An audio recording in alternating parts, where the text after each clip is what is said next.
All right, this is Angie's how-to video. She was taught by a friend at church on how to make an awesome sourdough loaf of bread, and we've been eating it and making it almost every single day, and now people are asking for a how-to video so they can do it at home. You start with some starter that's already been activated, and then you need some filtered water. We don't want to use tap water because it has contaminants in it, and evidently it messes up the bread. You also want to have an organic unbleached flour. This one is from Costco, so if you have a Costco nearby, that works, but as long as it doesn't have anything added to it. This one is organic hard red wheat and organic malted barley flour, and that's all that's in it. And then you want to have like a Himalayan salt or any kind of salt to give it flavor. And Don't you think it should be like a mineral salt, though, not just like table salt, not iodized salt? Yeah, probably, because like sea salt or something like that. And then containers that once the bread is done, once the dough is done rising, then you can put it in a container like this and put it in the fridge, because the whole process in total is about 24 hours. You're not working for 24 hours. You can leave it and go do other things, so it's not having to be babysat that long, but it's a long process. So I have pre-measured the water so I don't have to sit there and pour it for you guys because it's real messy. But this is the starter, and I like to store my starter with a little bit of a paper towel on it, and I pour off about half of it. So if you want to get up close, I don't know if you'll be able to see this from there, but we're pouring off about like half a cup of starter, and then we're leaving the rest of it to get active for our other bread.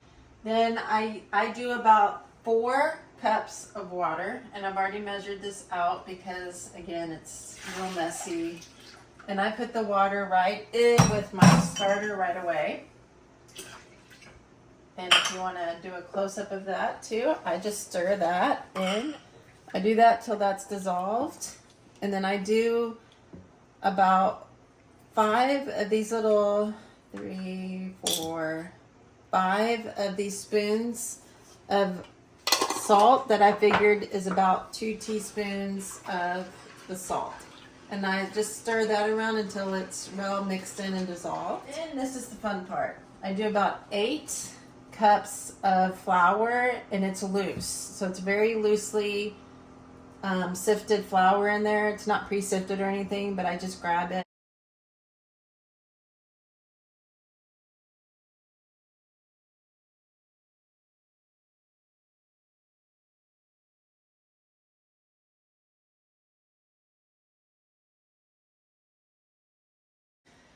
So as you can see, I am just mixing it until it's just like not too wet, but not too dry either.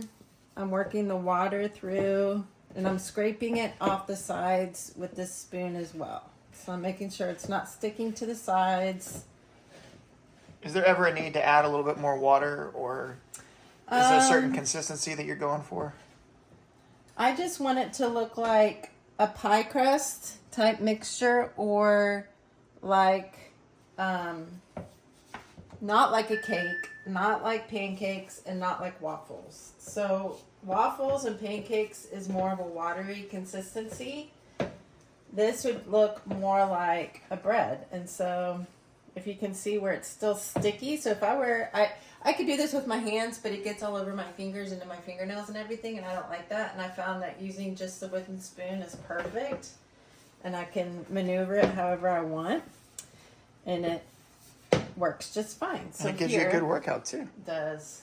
You're so using, now I'm you just going use to your fingers. touch my fingers. My fingers are clean. I washed them. Okay. But I'm just pulling off this off the spoon because I do want to get all of this off, this dough. Mm-hmm.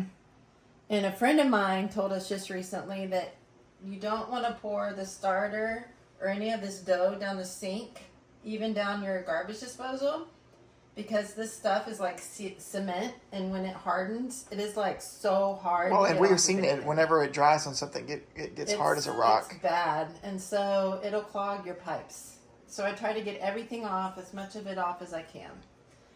So I just leave it like this if you want to show what that looks like. This is one of my clean dish towels, and I just put that on there and let her sit and rest for about an hour. So it's wintertime right now and it's really cold outside, so we checked it and it's not really risen a whole lot, but that's okay because it'll still work. And what I do is I get my hands wet for this first stretch, and here's what it looks With tap water? like. Yeah, because it's just wet. It's not gonna ruin it.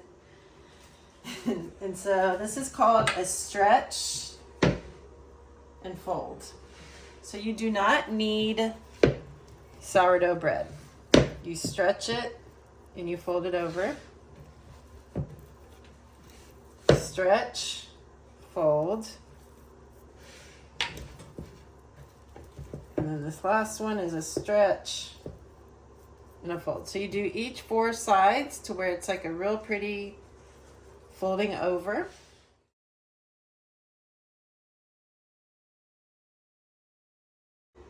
And we're gonna put it in these 2 containers. So it's gonna continue to rise in the fridge. So what I do is I put it in here just like that. You don't have to stretch it or fold it or anything. I already did that once. Right here, and then I get the extra out of here. And then I put the lid on it.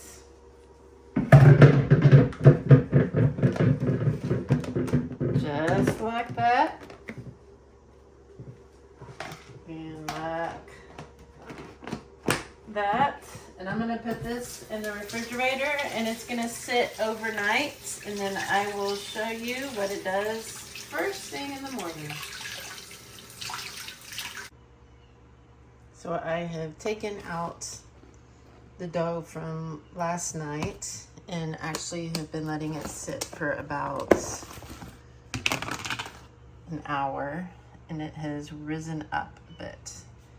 I have a cast iron pan that I buttered the inside with, and now I'm going to put the dough into the pan.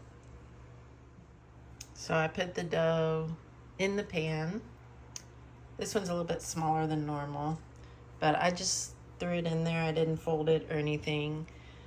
We also like to put truffle salt on the top of the bread. It gives it a really, really good flavor, and it's a nice way to add just a finishing touch on it. So good too when it comes out hot and fresh. 180 degrees, bake at a baking cycle for 30 minutes. 480 at 30 minutes.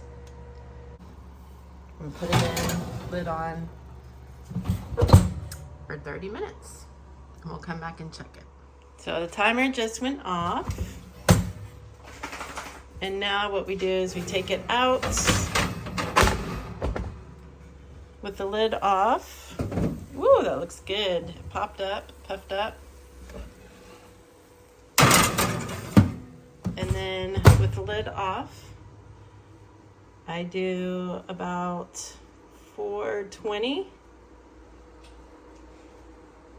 for 10 more minutes.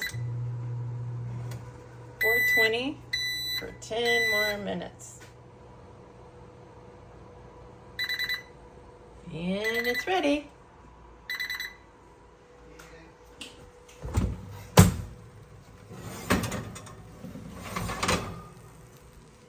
Bringing it over here to the stove to cool down. That's gorgeous. It's so pretty. And then I like to have a board with a bread knife and my butter all ready to go. I'm gonna let it cool down for maybe about 3 minutes. All right, that's been about 3 minutes. So I like to use my tongs, because it's really hot, to get it out.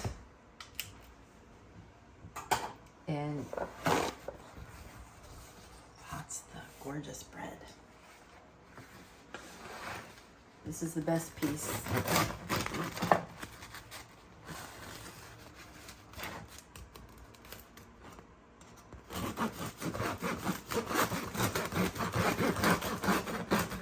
Look at that crust.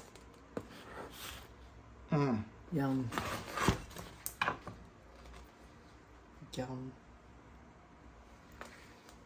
You gonna put some butter on it? Sure. Letting it steam out a little bit here. Whew. It's hot. And that is salted butter, not margarine. I'll take some.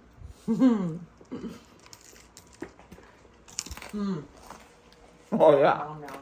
that's good.